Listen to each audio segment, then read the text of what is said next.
Assalamualaikum warahmatullahi wabarakatuh. Apa kabar rekan honoris semuanya? Jelang penutupan H-5 pendaftaran P3K gelombang pertama, kita akan simak lagi 15 pesan BKPSDM.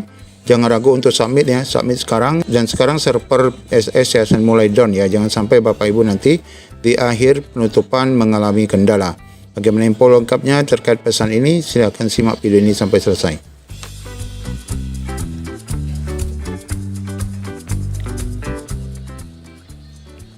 Nah, Bapak Ibu, berkaitan dengan SS yang mulai ramai, Bapak Ibu, di sini ada juga yang bertanya, Assalamualaikum Pak, SS gangguan ya? Saya masuk tak bisa-bisa. Saya jawab lagi ramai ya. Kemudian informasi dari BKD juga ini khususnya untuk Bapak Ibu di Kepri ya. Alhamdulillah Mas, untuk penandatanganan suket tidak jadi masalah ya. BKD memahaminya.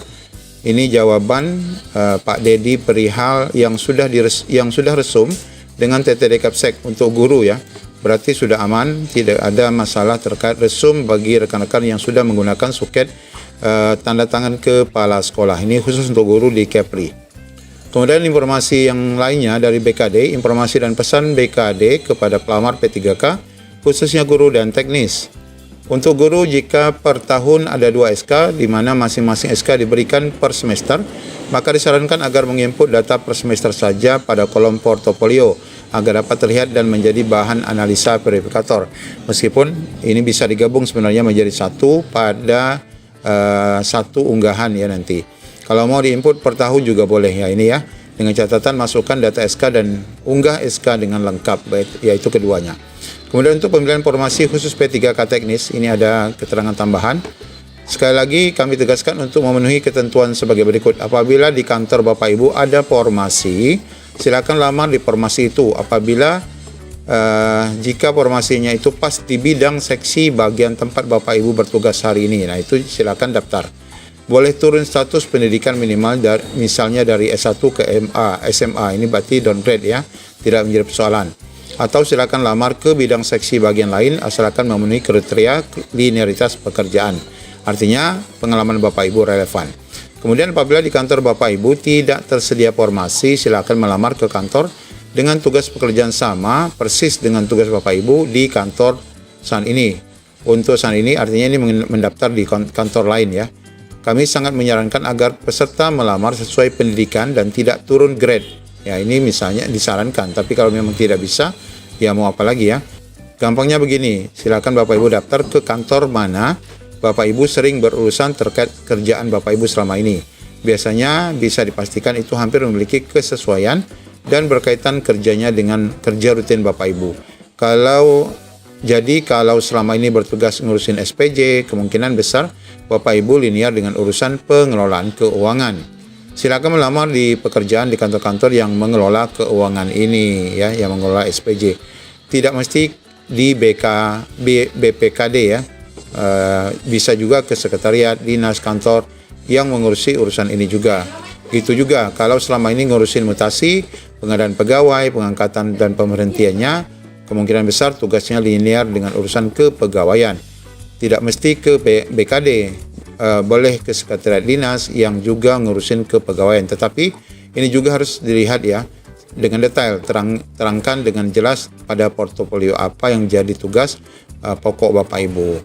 Nah ini saran ya bagi rekan-rekan yang khususnya dalam pemilihan formasi. Lagi mohon diingat, linearitas ini sah secara hukum setelah diterangkan oleh kepala kantor tempat tugas Bapak Ibu saat ini melalui surat pernyataan yang bermaterai. Nah, ini ada yang tidak bermaterai juga ya. Oleh karena itu buat dengan jujur.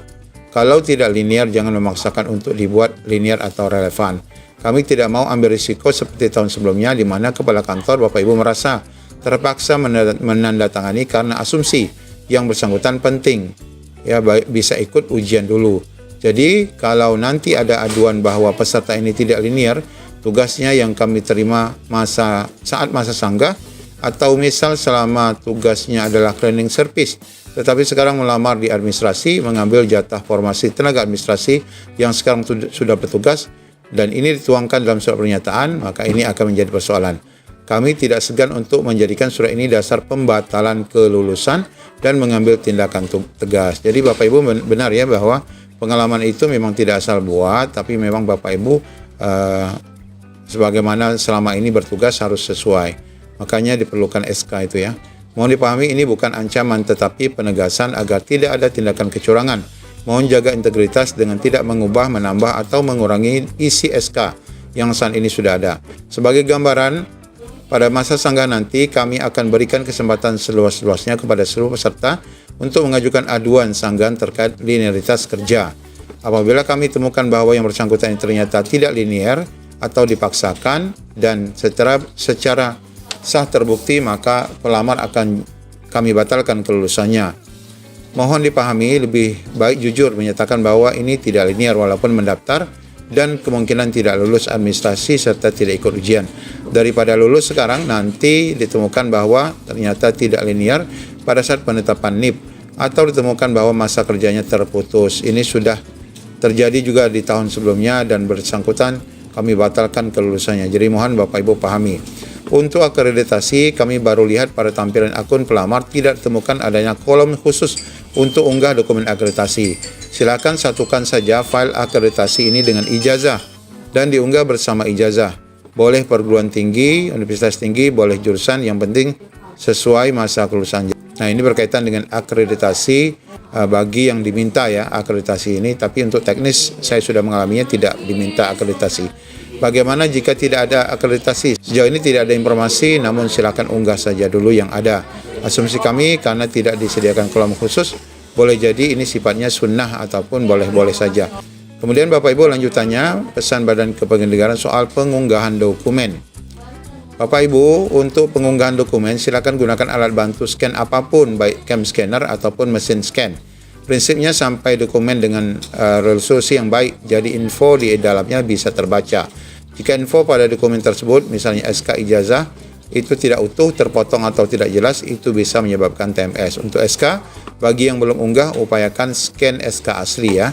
Bagi yang sudah unggah dan kondisinya bukan asli, tidak stempel basah, sejauh ini sih sebenarnya tidak masalah dengan catatan di-scan dengan lengkap, tidak terpotong hasilnya dan tidak buram. Dokumen hasil scan juga jelas, tidak pecah, tidak miring dan tidak kabur. Jadi sebagaimana yang sudah kita jelaskan, ini sinkron bahwa boleh ya fotokopi. Kemudian Bapak Ibu, ini tambahan lagi peringatan bagi Badan BKD untuk pelamar P3K. Ini peringatan.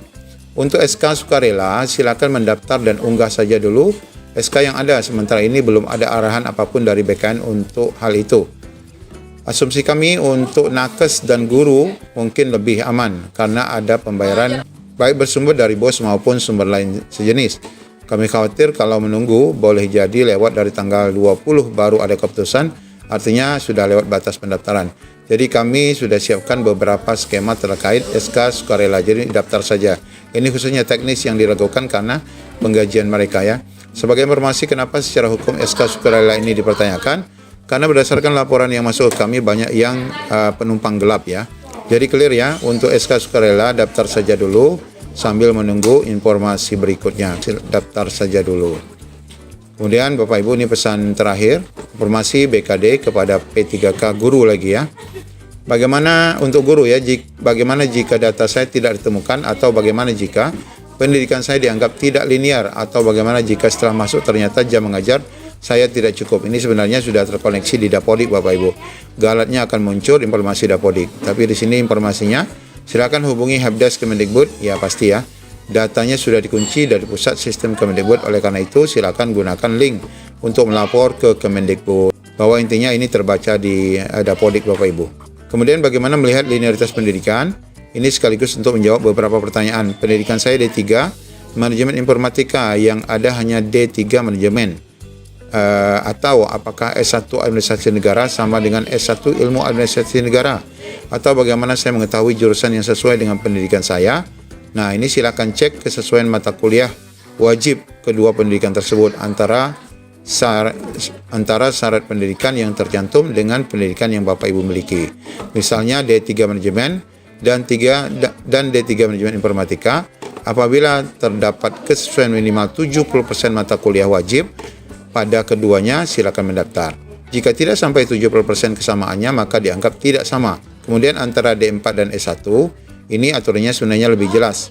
walaupun dianggap setara, tapi kalau yang diminta hanya salah satu, misalnya hanya S1 atau D4 saja, maka yang lainnya tidak bisa mendaftar. Jadi kalau S1, D4 tidak bisa. Kalau diminta D4, S1 tidak bisa. Sama analoginya antara SMA dan SMK. Sama dan setara kan, tapi kalau formasinya mensyaratkan SMA, maka SMK tidak sesuai kualifikasi. Begitu pula sebaliknya. Tapi Bapak Ibu, jika formasinya itu SLTA sederajat, maka kedua SMA dan SMK ini bisa masuk di dalamnya ya. Nah, ini Bapak Ibu informasi yang baru kita dapatkan jelang penutupan H-5 pendaftaran gelombang 1 P3K 2024. Semoga menjadi pencerahan. Assalamualaikum warahmatullahi wabarakatuh.